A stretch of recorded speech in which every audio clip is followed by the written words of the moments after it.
Hello everyone, my name is Rajesh Kumar and I'm your DevOps SRE DevSecOps coach. I have close to 18 plus years of experience working in multiple MNCs around the globe and having in-depth knowledge of DevOps, SRE and DevSecOps. So I would like to introduce you one certification program in a DevOps, and that is we call it DevOps Certified Professional. Now this is a 2 months of program, 25 tools of DevOps you will learn, and apart from that you will also get the access to the LMS, lifetime access to the videos portal. It's a certification program, and you will have 25 assignments and 2 projects along with it. It's a completely weekend program, so here you have classes on Saturday and Sunday. So as part of this course, you will learn multiple things. Here you see that you will learn Linux, AWS, Docker, Jira, Confluence, Python, Git with GitHub, SonarQube, Maven, Gradle, Packer, Artifactory, Selenium, JMeter, Ansible, Kubernetes, Helm, Terraform, Jenkins, Datadog, Splunk, and Neuralink.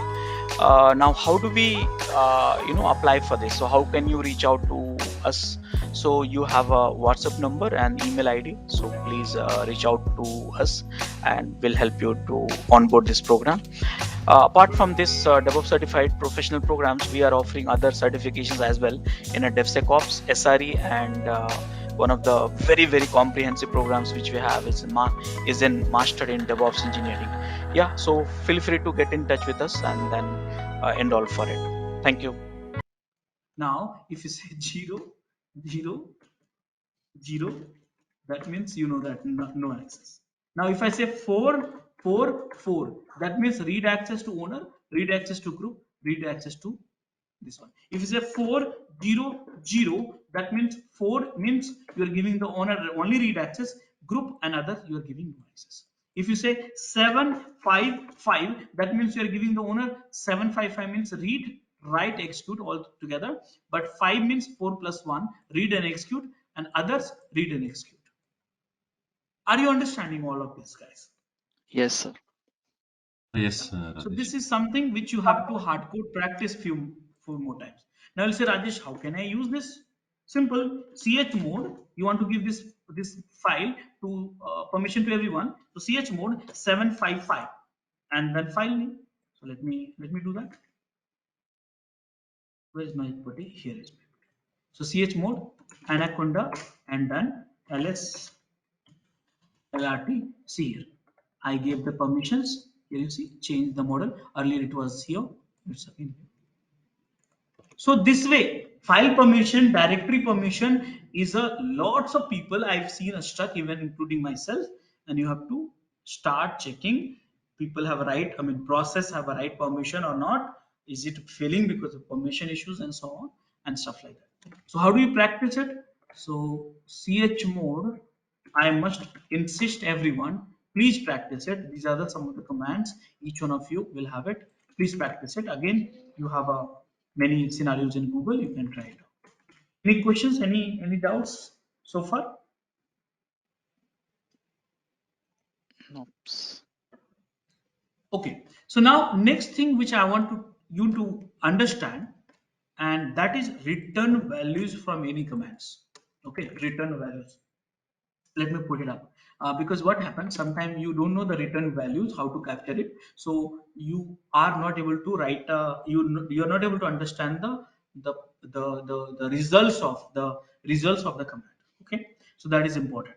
So how do you understand the results value or return value of this? So let me say if I run ls, so it run some command. If I run lss, command not found. So what is the return value? So let me show you. So ls, if I type echo means printing the some content, and dollar question mark. This will give you the return values of the command which you run last time before this. So what is this? See 0. But if I run lss, which is not a command actually, and you see, so that means if the commands is success, return will be 0. If commands is not success, it will become a non-zero. Will you remember that all the time?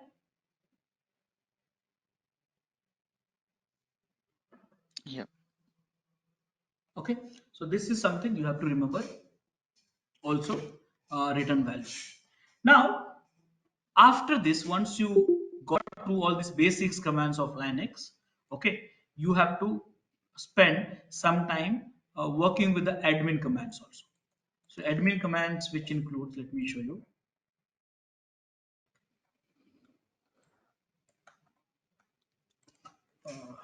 Linux admin commands. So whatever the commands I'm giving you, only practice this one. Don't try to learn everything.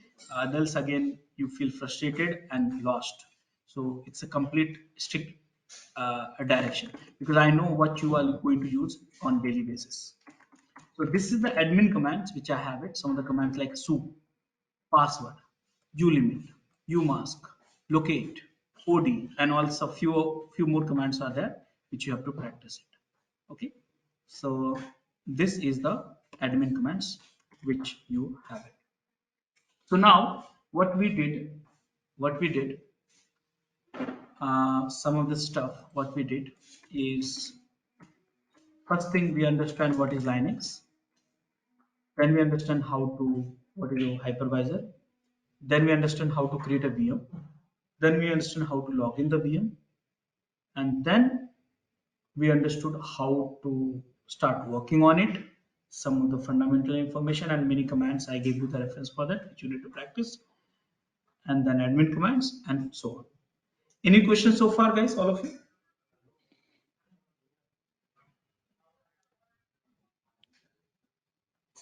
No, sir. Okay. So next thing which I'm going to teach you, after this, you have to do automations.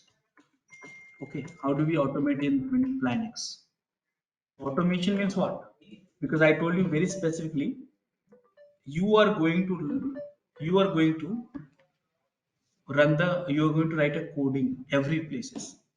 You are in operating system, you are going to write a code, build code, coding for the product, testing the product, and all this thing I discussed actually. So you're going to write a automation script. Now here you can call it shell scripting or bash scripting. Now, why do we call it differently? Shell scripting, bash scripting. What is the difference between that? Anyone have idea?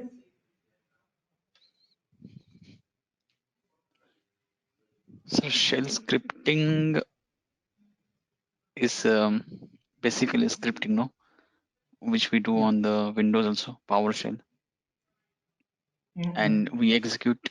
I mean, if you want to, See, I'll tell you. I can give you the example. If you want to create a Mhm. virtual machine, you Mhm. can create via shell scripting. Mhm.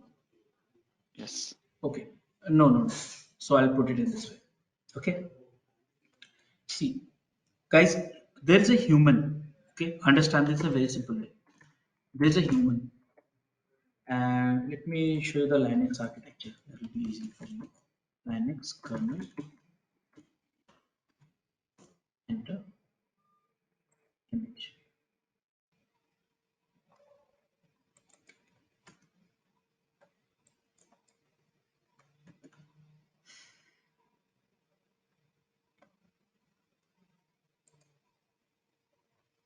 This is a simple one. It can be get complicated also. This is a simple one.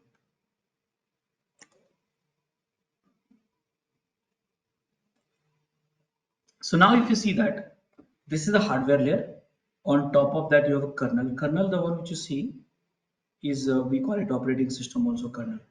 And on top of the kernel, there is a lots of utility. You see that this utility is a command line which I ask you to write. VI editor. Here you have SSH, date command, and all grep. I ask you to learn actually and stuff like that. Com command, CPP command, and stuff like that. Now shell. Let me draw the pictures.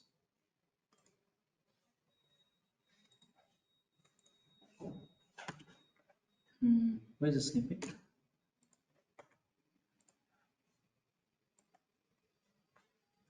So here, this is a human, okay, and they want to interact with the machine. This is the computer. So they interact with the CPP Or let's say, can they interact with the VI? No, they cannot do that. What human do? They use the shell, and shell interact with kernel, and with the help of this all the computing happens.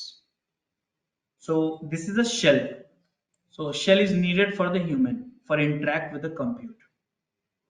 Now the first shell which was designed was sh. In Linux I'm talking about, okay? Okay, okay. In first shell which was designed in the Linux, which was sh. So now we say, hey, we have to do the shell scripting means writing a script, writing a commands. I'll teach you, just give me some time. Writing a command which will work on the shell level. But after that, what has happened over the period of time? Many people say, hey, shell has a lot of limitation. I don't like it. So many people have released the C shell, corn shell, and then bash shell and stuff like that. And any guesses which is the most popular shell to talk to the computer? It's in Bash. Bash. So because of this is a popular, so we sometimes call it the bash scripting. But overall, any scripting you write, anyways, you will write a most of the commands in the all these have a 95% of the command is same actually. It will work in the same. But few commands, special commands, special behavior you have in bash. So that is a way you can call it bash scripting. So you can call it shell scripting or bash scripting. For me, for you is the same. But sometimes some special scenarios you require some bash which is not available in shell. So for that you can call it a bash scripting. Understood now? Yes. In Yes. Windows, what is the command line which we were earlier we introduced? Dosh. Do you know that? Dosh? Yes. Oh, very Yeah. old. And now what we have? PowerShell. Ouch. Please So understand. what is the It's a difference in this? Yeah, tell me. You can. so this shell also, but it's a PowerShell for Windows, Bash shell for Linux. So we are using Bash shell. Let me show you that which shell is default for me. So I'll just write IT and I'll write PS. See, this is the bash shell I'm using. My root is using bash shell. Now, how do you know? How do you set that which shell you want to use? Each user can set your own shell, by the way. Okay. How do you set? So here, uh, s shell, sh shell, l is equal to you can set the shell. Now, how to see that? Echo $shel. See, bash shell is set for me. You can change the shell, but I don't want to change it because this is the best shell which we have right now in the market. Got it? So if you see that other shell, for example, this is the shell. Sorry. SSL shell. Yeah, it's not typing. So this is the default shell actually. Understood all of you? Yes.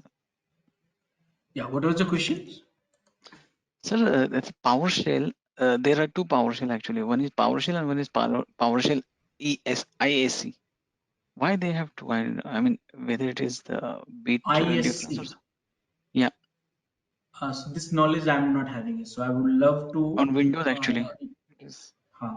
So If you I would search. love if you can just write one good article on debug school and share with all of us. Even I don't Yeah. know.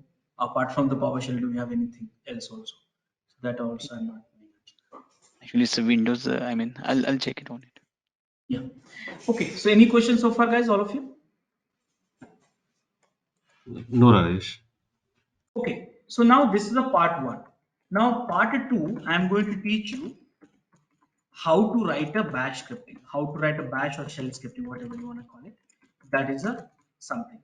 And part three, I'm going to teach you one tool which is very popular for developers for the setting up dev environment, and that is called Vagrant. Okay, so these are the things. So let's have 5 minutes of break, only 5 minutes, guys. So and then after the 5 minutes of break, I'll teach you how to write a shell scripting and how to troubleshoot and do that all stuff like that. I'll just write it. I'll just forget it how to troubleshoot and all. And after that, I'll teach you the Vagrant, which is a new tool, which is not a new tool, but it's a very powerful tool for this. So can we go for the 5 minutes break, all of you? Okay. Yes. Yeah. Okay, guys, you after 5 minutes. If you would have any issues with our channel membership, you can drop an email to us at contact@devopsschool.com, or you can also unsubscribe from channel membership anytime if you don't want to continue or did not like the video. Please be kind enough to like it, and you can comment any of your doubts and queries. We will reply to them at the earliest. Thanks for watching.